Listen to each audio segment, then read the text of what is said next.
eu sou o Getúlio Zagreu e aqui é no Enem. E aí, como é que vocês estão? Gostaram dos outros vídeos? Vamos continuar hoje então, vendo filosofia? Muito bem. Bom, vendo no slide aí, o tema de hoje é um dos meus filósofos preferidos, que é o Aristóteles. Mas quem foi Aristóteles, afinal de contas? Será que vocês já viram falar desse nome antes? Acho que sim. Bom, para variar, Aristóteles é um filósofo grego, ou seja, mais uma vez nós estamos voltando lá para a Grécia Antiga, né? Olha que divertido. Vamos dar uma olhada? Quem é Aristóteles? Vamos acompanhar no slide aí. Aristóteles é esse senhor que está aparecendo aí na tela de vocês, e ele é talvez um dos filósofos mais importantes em toda a história da filosofia. E vamos ver por quê.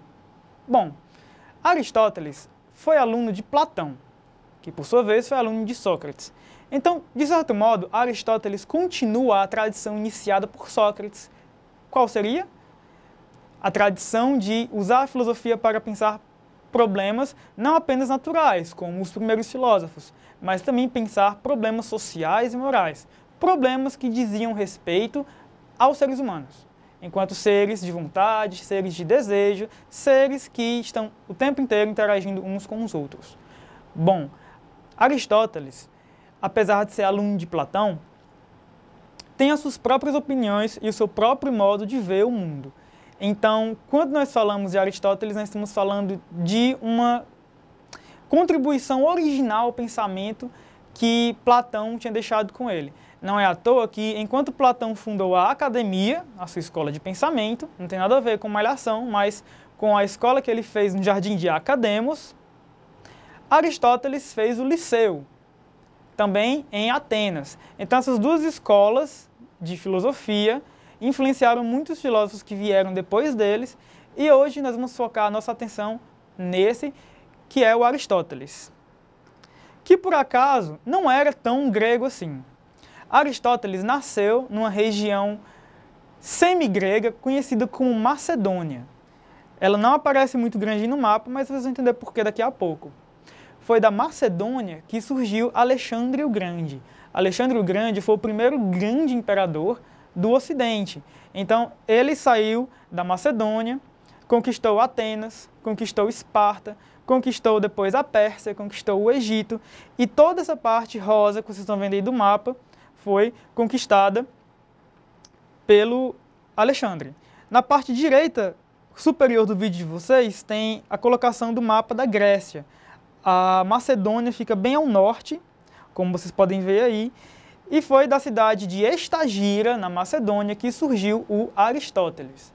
Bom, o Aristóteles ele apareceu em Atenas bem antes de toda essa confusão, dessas guerras começarem, e sendo aluno de Platão, chegou lá muito cedo para estudar. Então pode-se considerar o Aristóteles como um ateniense de coração, certo, gente? Então, foi a partir daí que ele começou a pensar a sua própria filosofia, né? Engraçado pensar que o pai de Alexandre, o rei Filipe II, convidou o Aristóteles para ser preceptor do Pequeno Príncipe. O que é preceptor? Preceptor é um tipo de professor que mora na sua casa e que ensina você não apenas as matérias escolares, mas todas as matérias que dizem respeito à formação da sua vida, da sua ética. Então, Aristóteles foi, contratado para ensinar o Alexandre Grande não apenas a fazer guerra, mas também a sentir filosofia. E isso é muito interessante porque é um dos primeiros grandes exemplos de como a filosofia e o poder estão, de alguma maneira, nesse jogo, nessa tensão, nessa relação de proximidade tão grande. Continuando, vamos ver agora qual foi o tipo de pensamento que torna o Aristóteles tão original, tão importante. Ele era bem inteligente, hein, gente? Vamos dar uma olhada? Nesse livro que vocês estão vendo aí, A Política, do Aristóteles, vocês sabem que política é uma palavra grega, o nosso amigo filósofo dava as suas contribuições a respeito do que ele achava que a vida política deveria ser. Quando a gente fala em política hoje, a primeira coisa que a gente imagina são os números dos candidatos em época de eleição, buzinando no ouvido da gente, pedindo voto, os debates, que alguns são bem divertidos, outros são chatos, e é assim que a gente mais ou menos entende política hoje em dia. que é essa coisa que acontece de 2 em 2 anos, uma vez para prefeito e uma vez para presidente. Mas, para os gregos antigos, política era uma coisa muito maior, uma coisa muito mais importante, uma coisa que hoje em dia nós, professores de filosofia, batemos muito na mesma tecla. A gente tenta recuperar esse sentido originário de política. Vocês já devem estar pensando que eu vou falar muitas palavras de origem grega, e vocês estão pensando com certeza. Vejam, política vem da palavra grega polis, que significa cidade. A palavra polis, além de ter originado a palavra política, originou outras palavras que têm a ver com essa gestão humana em uma comunidade. Polícia, por exemplo, também vem da palavra polis. Bom, essas comunidades gregas, as polis, existiam autonomamente e independentemente umas das outras, constituíam suas próprias leis a partir dos seus costumes, e a única coisa que mantinha os gregos, quer dizer, o que eles tinham em comum era a sua língua, a língua grega, a religião, que hoje a gente conhece através dos mitos, né, como Zeus, Hércules, Afrodite.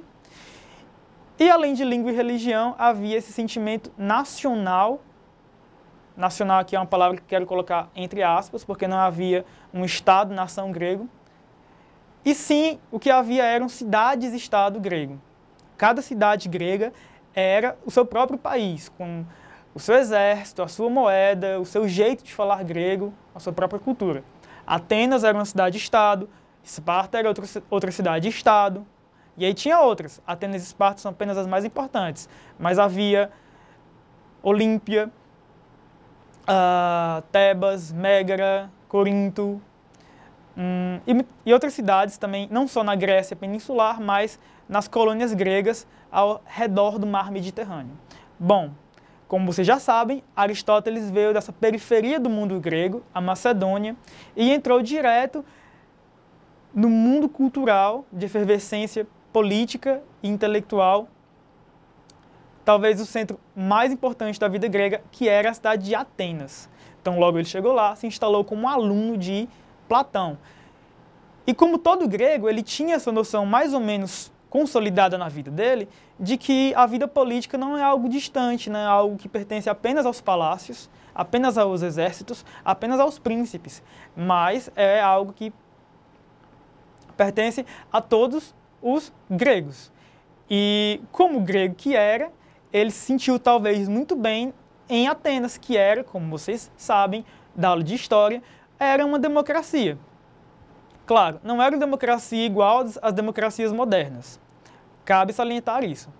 Se, de certo ponto de vista, a democracia ateniense era mais democrática do que a nossa, uma vez que todos os cidadãos participavam diretamente das decisões políticas, de outro ponto de vista, a sociedade ateniense era menos democrática do que a nossa, uma vez que estavam excluídos do processo de escolha e de decisão as mulheres, os estrangeiros e os escravos, que constituíam uma parte muito importante, muito grande da população.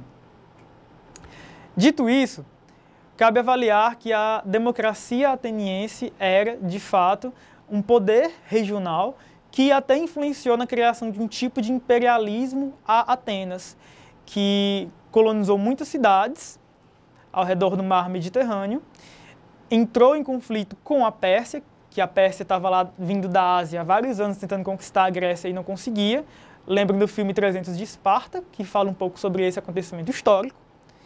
Mas aí chegou exatamente nesse lugar. Atenas e Esparta não conseguiam fazer com que o imperialismo delas duas convivesse. De certo modo, Esparta até estava mais ou menos de boa na dela, lá, tranquila, lá no Peloponeso, mas Atenas precisava manter o seu fluxo de guerra para continuar o crescimento da sua economia. Então, quando a guerra entre Esparta e Atenas aconteceu, o que vocês já estão imaginando aconteceu também. Depois dessa guerra, a Guerra do Peloponeso, as cidades gregas estavam tão fracas, tão fraquinhas, que foram conquistadas com muita facilidade pelo pequeno reino bárbaro, lá do norte, a Macedônia, que, havendo conquistado rapidinho a Grécia, partiu e conquistou rapidão o resto do Império da Pérsia, fazendo talvez o primeiro grande império do nosso mundo, que foi uma organização política que ligava a Grécia até o Industão, a Índia. Então é interessante pensar isso como momento histórico em que Aristóteles esteve lá vivo, pensando o pensamento dele. Então a política é algo muito importante para o pensamento de Aristóteles.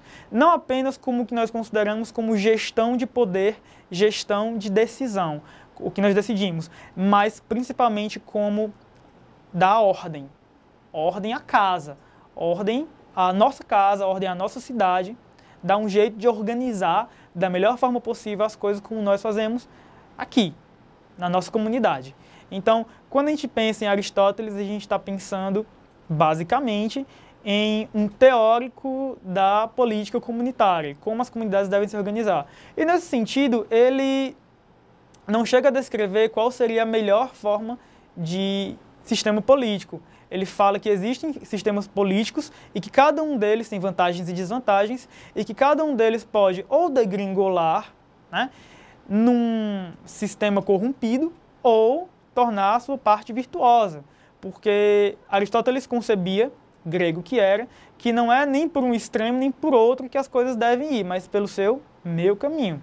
Ou seja, ou pelo excesso ou pela falta pode-se pecar no alcance da virtude. Então, o correto para Aristóteles era ficar sempre na mediania, nem de mais nem de menos. Então, nesse sentido, a política é esse livro em que ele fala como as relações humanas devem se organizar.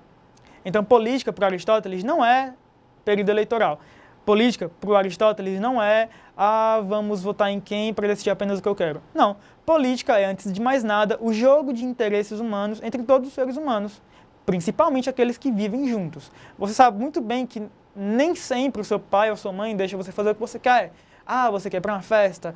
Você quer comer chocolate demais e não devia. Você está chateado por isso, por aquilo.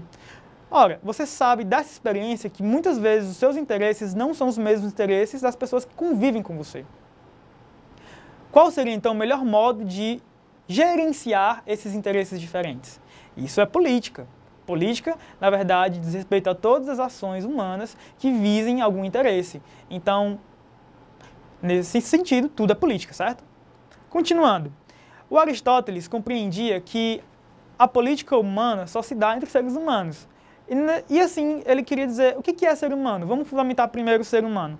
O Aristóteles compreendia o ser humano, vendo aí no slide, basicamente como um tipo especial de animal.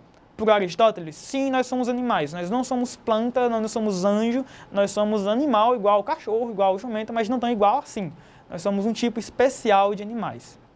E aí, como vocês veem no vídeo, eu coloquei essas palavras gregas aí estranhas para suscitar um pequeno debate.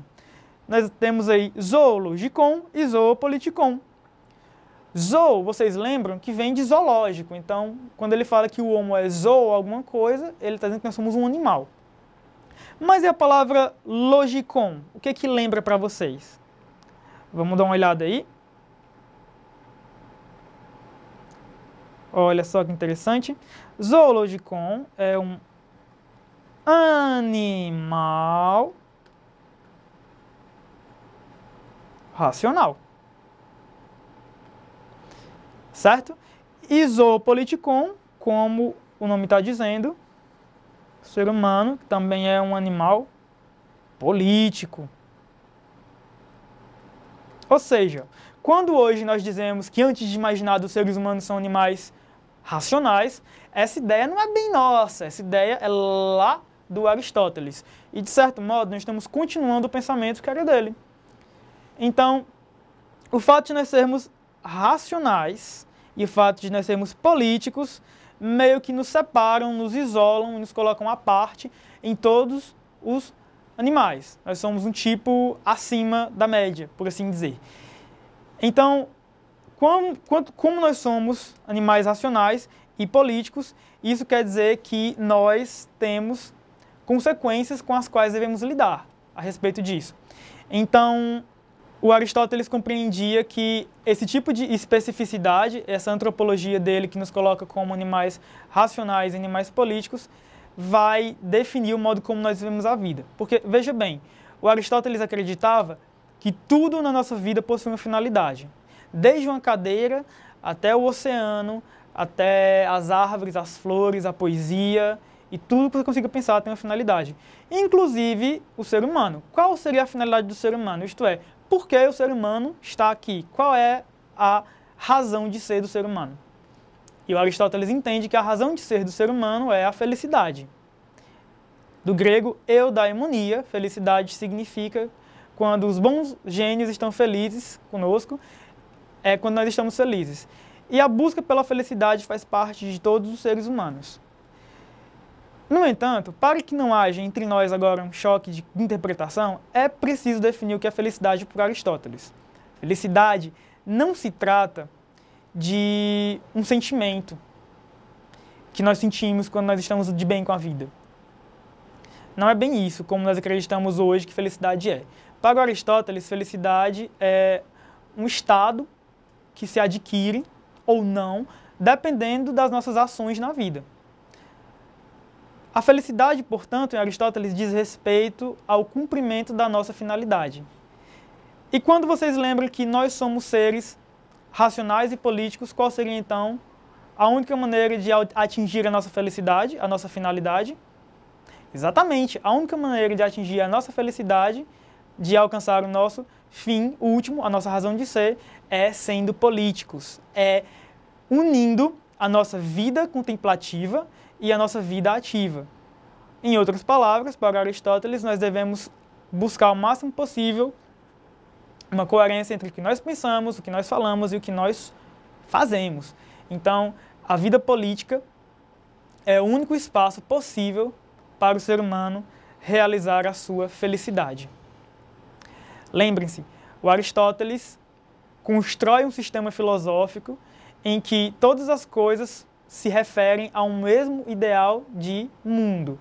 Então, quando ele fala que todas as coisas possuem uma finalidade, todas as coisas mesmo no universo possuem uma finalidade. E o ser humano, nesse sentido, só está continuando uma ordem que é universal. Ou seja, a busca pela felicidade nada mais é do que o cumprimento da natureza humana. Ou seja, a natureza humana é tendenciosa à felicidade. Mas a felicidade, para Aristóteles, só é possível na vida pública, só é possível em comunidade. A palavra idiota, que em português significa uma pessoa babaca, que não entende muito bem das coisas, e que muitos de vocês às vezes ficam dizendo pro coleguinha para brincar, vem do grego idioté, que significa a pessoa que se abstinha de participar da vida pública. Ah, isso é chato, não quero falar de política agora, não quero decidir isso. Ah, política não se discute. Essa pessoa era qualificada pelos gregos de idioté, que era aquela que, por decisão própria, se fechava no seu mundo de individualismo. Então, para os gregos antigos, assim como para o Aristóteles, a vida só se dava plenamente em política. Ok? Não é à toa que a Assembleia grega, né, esse regime em que as decisões políticas eram tomadas coletivamente, eram o centro decisório do poder. Muito bem. Sabendo disso, que tal realizar uma questão agora? Em 2013, essa pergunta caiu no Enem, essa questão caiu no Enem aí, e vamos tentar resolver ela da melhor forma possível. A felicidade é, portanto, a melhor, a mais nobre e a mais aprazível coisa do mundo, e esses atributos não devem estar separados como na inscrição existente em Delfos, abre aspas, das coisas, a mais nobre é a mais justa, e a melhor é a saúde. Porém, a mais doce é ter o que amamos, fecha aspas. Todos esses atributos estão presentes nas mais excelentes atividades, e entre essas a melhor, nós a identificamos como a felicidade. Ao reconhecer na felicidade a reunião dos mais excelentes atributos, Aristóteles a identifica como a busca por bens materiais e títulos de nobreza, b. plenitude espiritual e ascese pessoal, c. finalidade das ações e condutas humanas, d. conhecimento de verdades imutáveis e perfeitas, e e expressão do sucesso individual e reconhecimento público. Bom, vocês sabem que para resolver essa questão vocês terão que ler o texto e comparar. Mas com o que nós vimos até agora, nós sabemos que não tem nada no texto que fale sobre busca por bens materiais ou títulos de nobreza. nem exatamente sobre plenitude espiritual e ascese pessoal. A felicidade, por Aristóteles, se dava de forma coletiva. Por isso, também nós excluiríamos a expressão do sucesso individual e reconhecimento público. Isso tem mais a ver com o nosso ideal de felicidade e não o ideal aristotélico. Então sobram os itens B e C. Desculpa, os itens C e D. Finalidade das ações e condutas humanas e conhecimento de verdades imutáveis e perfeitas. Ou seja, dá para resolver essa só relendo o item. Vocês dão uma olhada lá no texto. E aí concordam comigo que a finalidade das ações e condutas humanas é a felicidade para Aristóteles. Se você gostou desse vídeo, dê um like, compartilhe e até o próximo.